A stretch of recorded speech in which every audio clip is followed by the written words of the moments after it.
తెలంగాణ అంటే నిజాయితీ. మీకు నిజాయితీ ఉంది. మీరందరినీ నాయకులు చేసే బాధ్యత మాది. వార్డు మెంబర్ నుంచి పార్లమెంటు దాకా 30,000 ఉద్యోగాలు ఖాళీగా ఉన్నాయి. ఇక చూసుకుందాం జంగు సైరన్. పంచాయతీ ఎలక్షన్లతో ఈ రాజకీయ పార్టీని పొందబెడదాం. విద్యార్థి మేలుకో, నిరుద్యోగి మేలుకో. జై తెలంగాణ, జోహార్ తెలంగాణ అమర వీరులకి, జోహార్ తెలంగాణ అమర వీరులకి.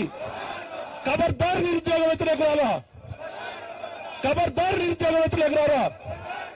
కృష్ణాన్న, నువ్వు ముందుండి నడిపి ఆ రాజ్యసభలో ఏముంది, నా గుండెల్లో ఉంటావు 4 కోట్ల మందిలో.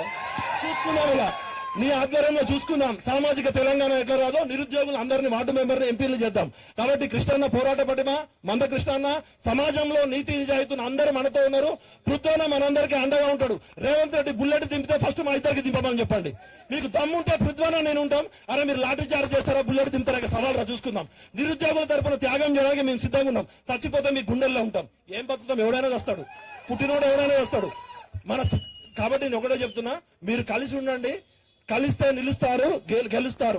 ఈ మోతీలాల్ నాయకో, జనార్దనో, శృతియో వీళ్ళు కాదు. 40 లక్షల మందికి ప్రతినిధులు. మీలో ఉన్న ప్రతి ఒక్కరు నాయకుడే. కాబట్టి ఈ సమావేశం ఏర్పాటు చేయడంలో ఇంపార్టెంట్ పాత్ర తీసుకున్న మోతీలాల్ నాయక్ హృదయపూర్వక పాదాభినందనలు చెప్తూ జై విద్యార్థి.